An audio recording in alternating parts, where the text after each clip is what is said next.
Oh, hi there. My name used to be Dr. Rich McLean.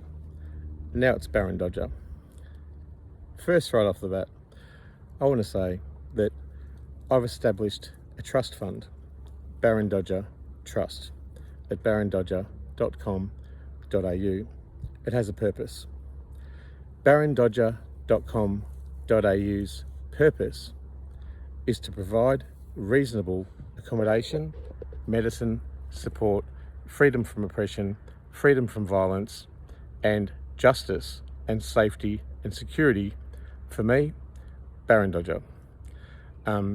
Unfortunately for me, at this time, considering the enormity of what's happened to me, I don't have those things available to me. But even though what I have been for is a brutal, absurd injustice that boggles the mind, I actually love people. I love my family, I love my friends, and I love, all of the people who have stood to oppose me. Because ultimately, what people who are judgmental as an innate part of their being actually want is to have safety, security, and all those things that Baron Dodger Trust is making for me. Nobody wants their prosperity to be messed with. Nobody wants their little slice of paradise mucked up with. Everyone is ultimately self-preserving. Everyone's ultimate self-preservation goes to great lengths in order to preserve those things for themselves, because at the center of everybody's universe is themselves. I too, like you, am a sinner, and it is my perspective, acknowledging my sin, that I'm as human and mortal as anyone else. But the thing is, I've been persecuted to death, and there's no simple way to say it. Deceit, lies, conspiracy, and corruption marred my life, isolated me, vilified me. It maimed me, shamed me, blamed me, and framed me, and isolated me to such a degree that I would lose hope in humanity to such a profound degree that it took great courage and enormous confidence and strength and a real conscious decision to excommunicate myself from the world that I felt had abandoned me. And that decision to die happened inside Werribee Mercy Hospital. And it wasn't for the reasons of extortion. It wasn't for reasons of making money. It was because of the collective deceit and discrimination and the awful treatment that I'd got from people in a systemic way, in a political way, and in a way which encapsulated the government, it encapsulated my family, and it encapsulated all of my friends as well. Now, I can easily indicate that the malice, that this intention to harm me existed. That is because I can name the people who did it. A lot of people who fell into line in my persecution did so because the powers that be, very powerful people with money, power and privilege and political might, they exploited an already existing vulnerability inside people which they knew was there, and they used it to turn those people against me. And everyone who's turned against me has ultimately really been pawns only for these sociopaths and these narcissists and these brutally powerful people. They operate from a silent place, and they operate with impunity, and they do so in silence, which exonerates themselves of liability because they get other people to do their bidding. Now, these people, who I can name and will, are cowards. Who's not a coward is me, who's traversed this world of illness and I do have an illness, schizophrenia, and I have been diagnosed with it and others, and I have been treated badly, not only because I have the illness, but actually had my brave and courageous words weaponized and then used against me to exploit the known vulnerabilities and persecute me with a name. And the aim is to cause me harm. It's really indicative that if you take someone's money out of their life, it's not just what it is taking the money out of your life. It has a broader implication. And that broader implication is to damage the very means by which a person can exist in a society in which you need money. And that has been the case for me for a long time. When I killed myself, I was persecuted to death. I'd had my money taken from me. At the same time as being framed as an extortionist, I was gifted $100,000 from someone out of the blue. And I bought a t-shirt with the money, I bought some crystals with the money, and I just let the money sit there. I felt uncomfortable, it was mine, and I didn't know what to do with it. It felt absurd to just give it away, and I just thought I'd give it some breathing time. A couple of weeks went by, and I was contacted to say the person who was very wealthy had given it to me because voices told him to, because he was addicted to drugs, he had a mental illness, and he didn't mean to give me the money. And so, because that's an ethical problem that I was then faced with, the solution was very easy for me. The money that I possessed felt heavy, it felt burdensome, and then in addition, when I learned that he didn't really want to give it to me and it was a mistake, it was not possible for me to hang on to that money. I very easily could have. So the next day, I could only transfer $50,000 at a time, and I gave that money back, minus a t-shirt and some crystals. So it's clear that I'm driven by an ethical and moral standpoint. And this little video is for the purposes of two things. First of all, it's describing Baron Dodger's trust, me, and it looks after me. And then I only need the very bare basics to live. That is a home, that is food, medicine, shelter, an internet connection, water, a car, and the ability to serve the community, because that's what I do well. And because I'm also valued when I do that work. And I feel good about it, that I've used my experience to help others give a leg up. So this video has that purpose. And the purpose, anything beyond providing those things to me, is going to be into a trust fund, which is overseen by a board. And all of my life, I've been a member of many minorities. And so the people who are a member of a minority, the disabled, the differently abled, and people who suffer detriment, women, girls, the coloured, the differently abled, the politically challenged, criminals who would like a second chance at life, who have an atonement for what they've done and want to do better, they deserve a chance. And also, who else was there? People with mental illnesses and people with physical illnesses, and the very young and the very old. They are my people. I have always felt that the underdog was my people, and I've already in my life been blessed with many people who have brought the colour, they've brought the stories, they've brought this amazing sense of what's possible in the human condition. I just got to chill up my spine then. And a lot of my friends have died because of neglect, because of abuse, because of discrimination, because of being seen for being different, and for a systemic and politicised persecution. It leads people to addiction, it leads people to isolation, and it leads people to have a life that is less than they deserve had they otherwise not been identified for the way they've been treated in a discriminative way. And I'm a person who's always stuck up for the underdog.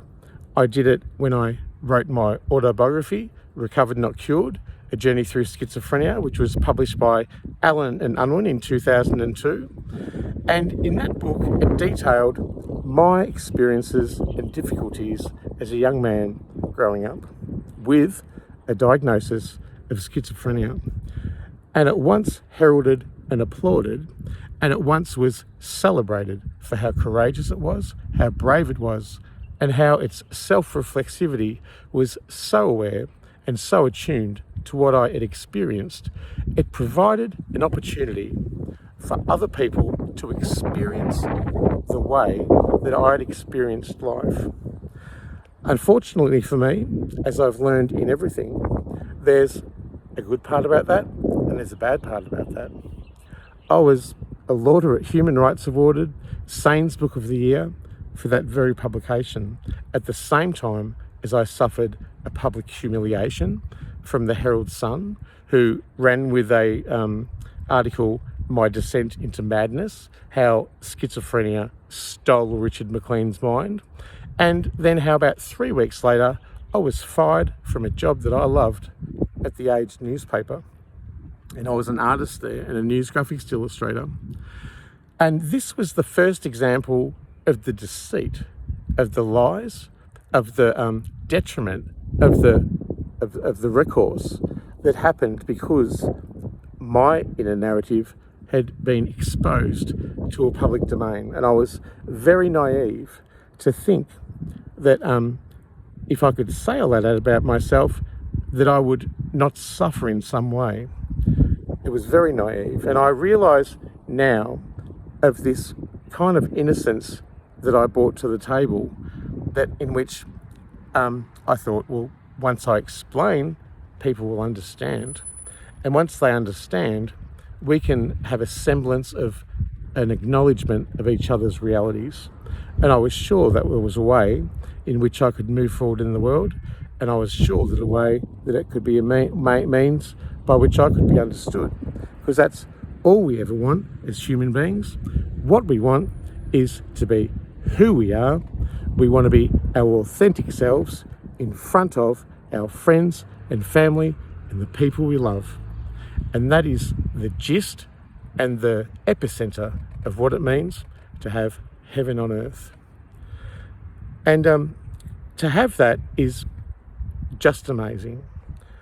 I understand now as a scapegoat that people are judgmental, and I understand that I've lost every single person in my life. I wish to say I still love those people. I still have the memories of good things they did for me. I have positive memories of my family, despite being scapegoated to a degree within the inner family unit. I have experienced good from all sorts of areas, and for a long time I've been very angry, and that is because I've suffered detriment, but this is for a political and systemic reason in which that book helped to amplify my perception and my quality and my attributes in a world which was unwilling to yield on the injustices of life in their own zones, and who would prefer to throw me under the bus and agree, yeah, he's mad, let's treat him like that. Now, this has been a real problem. I wish to say, though, that I'm hanging in there on a wing and on a prayer. Baron Dodger Trust looks after me, but it also gets all the rest of the funds which are going to be put into that fund, which is a trust fund, a financial thing set up, and it's a charity. And I've set it up in order that I get people who are going to be able to sit on that board, and people are going to be able to approach us. And they're going to be able to approach us in a way in which if they are a marginalised person, a person with a disability, suffering an injustice, suffering that they want to get ahead in life, that they want to get understood, that they have atonement for what they've done and want to be better, for those people who haven't got the ability to do the things that normal people do, whether by physical illness or whether by physical disability or a mental disability, or because they are coloured and they have got discrimination, whether they are queer or trans. They are the people. They are the people who are my people. My friends have always been those people. A lot of them aren't here anymore because they've been unique and amazing people. And I miss my friends who've passed away. And I chill up my spine now when I think to myself, I remember them and I honour them and I thank them, and they've helped inform me. And you know what? They might have come into my life for only a short time and left, and to the grief and hurt of their absence. But ultimately, those people have given me strength from beyond the grave, in their memory, in their spirit, and in their unwavering uniqueness, and in their amplified individuality.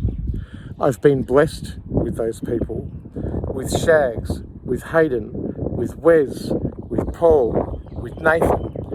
There's just too many to mention. And those people help inform my actions in this life while I'm still alive. Now, I just want to say also that when I'm helping those people through this trust fund, it's going to come from money, which is money that's not for extortion. It's not from demanding. It's not from any of these things. It's nothing unjust. This money that's expected to get to me, and I will get it because this is the hill that I die on. I just want to say, God is by my side. I was revived by something bigger than me. I died and was revived from death. That means I have a purpose.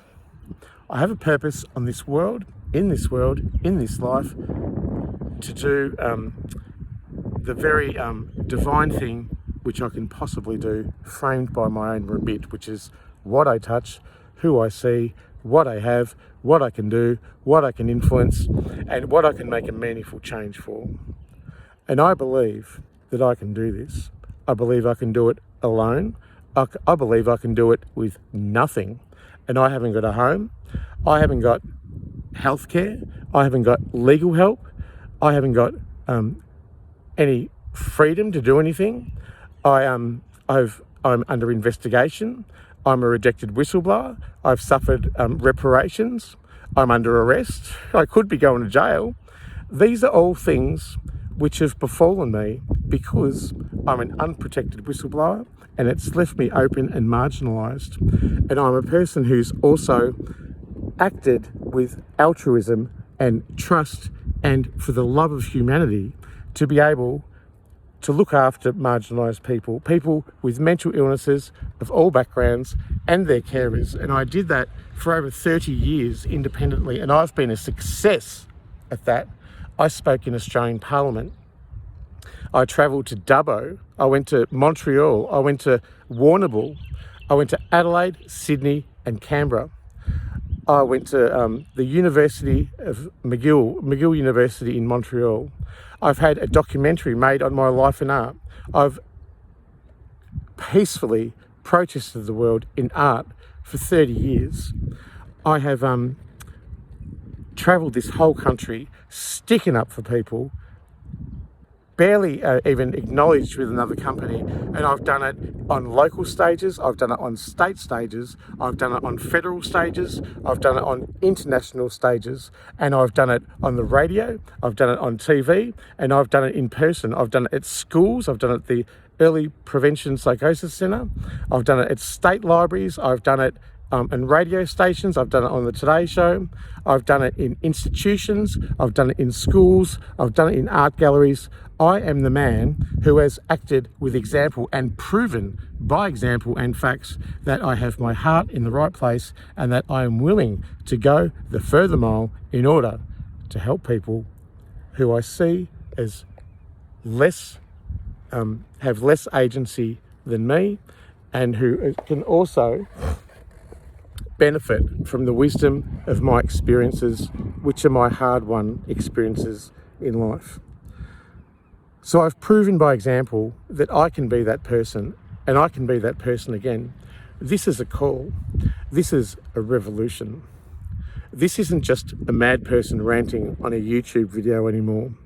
This is a call to arms. This is a divine thing. It becomes a divine thing because I've been put back here by the hand of God, and I do feel a purpose.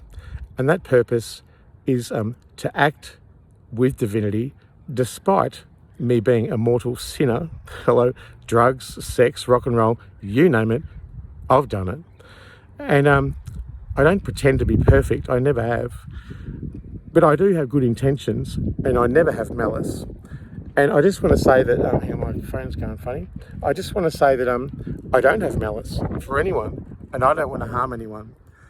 And so this speech has been about a few things. It's been about barondodger.com.au, the trust fund. It's been about how I've proven by example that I stick up for the marginalised, the oppressed, the undervalued, and the people without a voice, of whom I can speak for. I've proven that with examples and facts. Go and look it up.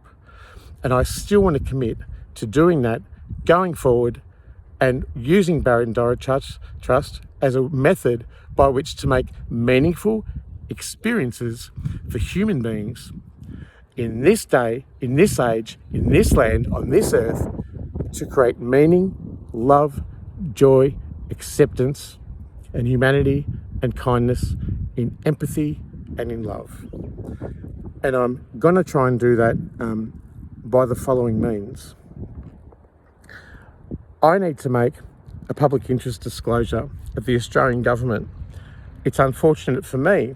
This is going to be very challenging because, as a rejected whistleblower, as a person who's got a former partner who's an ASIO agent, who's convinced the entire world, all cops, all healthcare workers, all politicians, all public officials, to never acknowledge that experience even existed, is going to be very difficult, because I'm a person of political interest now to the Australian government, and I'm a liability for my moral and ethical obligation to call out corruption in this country.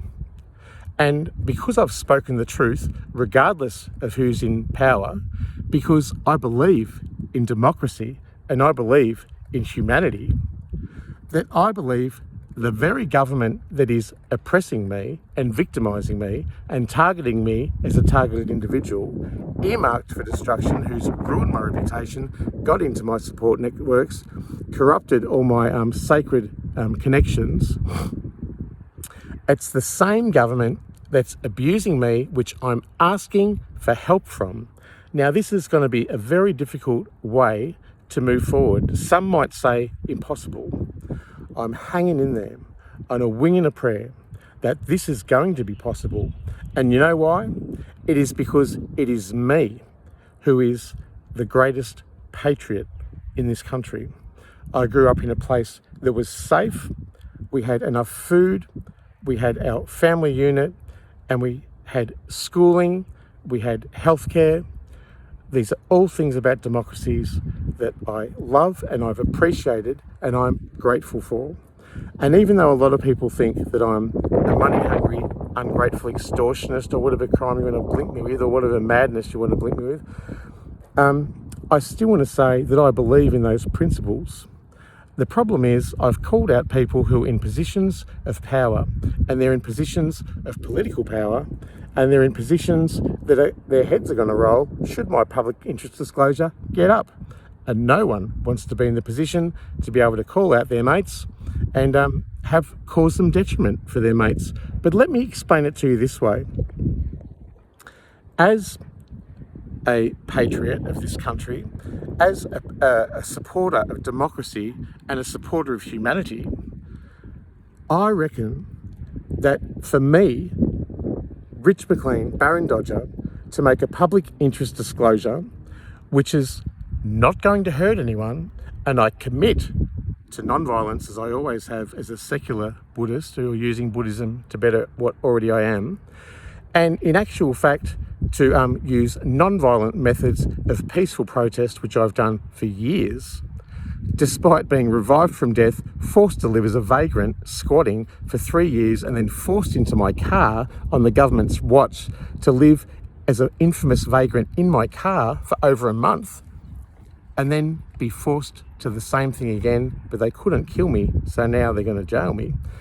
In spite of all that, I reckon there's a solution.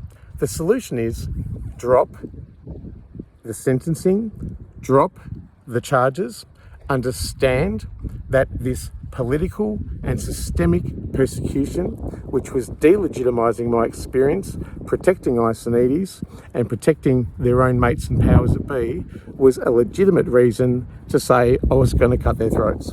And I said it in a way which was understood. I thought that I could never possibly do it from a person who didn't even know where they were and who's never been violent apart from when I've been pushed to it, and who also in the same email offered the solution to the political impasse to which was happening. So obviously they've identified the killing bit, and they haven't identified that their actions would have killed me anyway, and that's why that email went out the way it did and why I've been arrested. I can prove that my public interest disclosure isn't going to hurt anyone. And I can prove that by accepting a critique of the government and by accepting a critique of powers that be, it can serve as a thing to improve our democracy.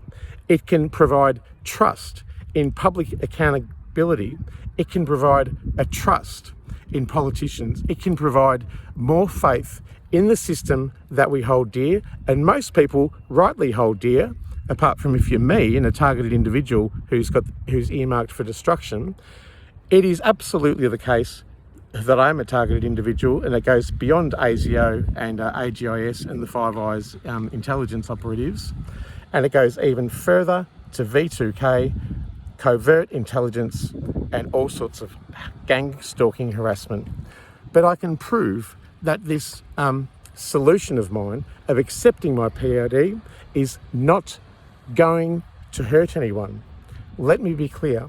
This PID not only won't hurt anyone, it's going to be the method by which people will have faith that they can trust the government and that they know that the government can accept an individual thought and an individual authentic perspective to critique it, and that they're big enough and burly enough and also brave enough to accept those critiques in a way that burnishes the powers that be to be more effective, more humane, more focused on democracy, that are more accepting of unusual voices and greater acceptance of all voices.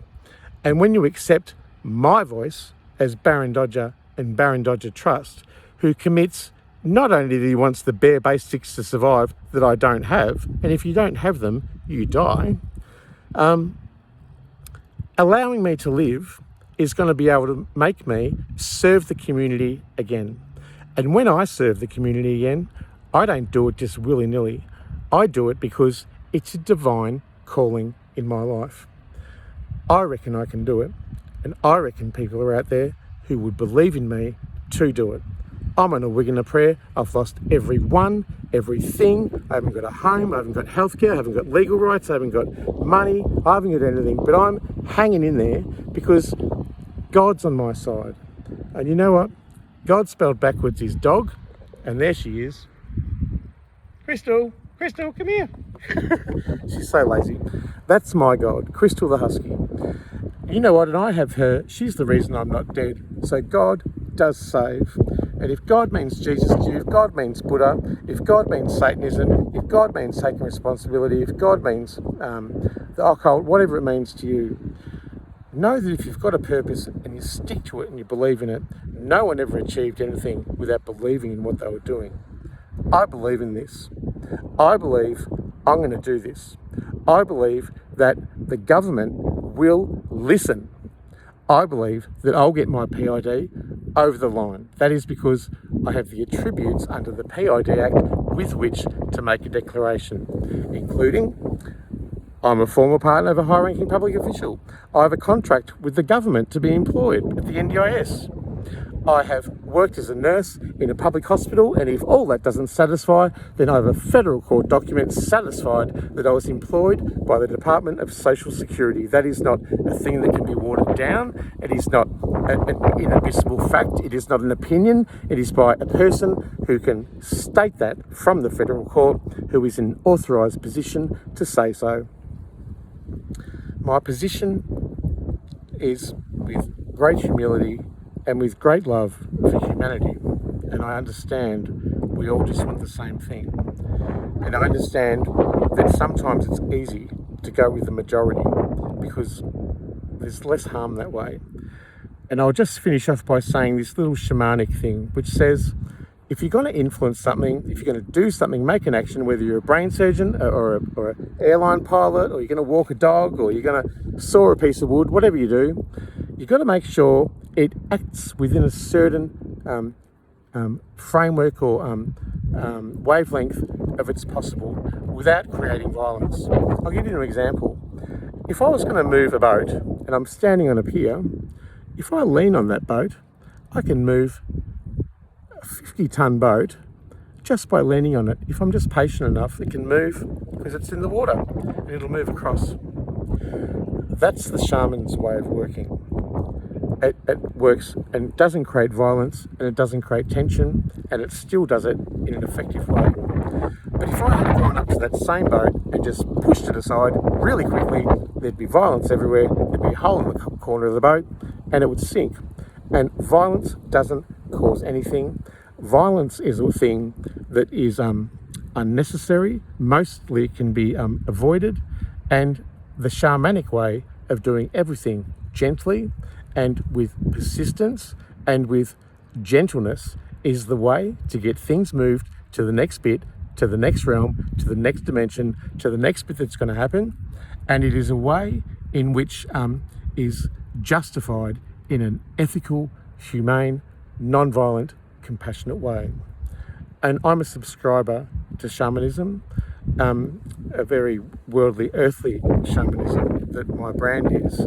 And I'm a person who really does believe in that. And it's not just that I believe in it, it's that I am it.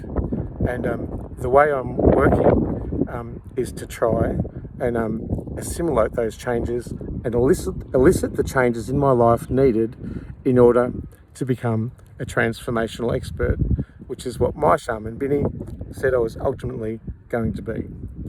I didn't understand it, but if my plan, if this agency, if this true wish, this authenticity from which you hear me speak comes to fruition, then it's true that I'm going to be a transformation expert in turning this just prosperity that is owed to me into meaningful exchanges, and that has all the hallmarks of everything right and everything just and everything good, and it's good for everybody. It's been a bit of a speech, hasn't it? We've got to go home now. I've got an awful cough. I'm going to go around to a friend's place. We're going to try and put this PID together in a way that's accessible and in a way that is delivered to the right people in the government. And we're going to start a revolution. And that revolution comes from the heart, and it's a revolution that I believe in. And it's a revolution that I am and I embody, and I'm going to do it. And if I die on this hill trying, then that's God's will. A lot of people have died doing good things just as I might die. And we're all standing on the shoulders of giants, and we should be grateful for those people who came before us. I'm either going to die, and this is going to be out there anyway, or I'm going to live, and I'm going to be able to do so much more, so much better for the world in this, the Anthropocene, the end ages of literally humanity as we know it. There's no time to hesitate. We need to be good. We need to be authentic.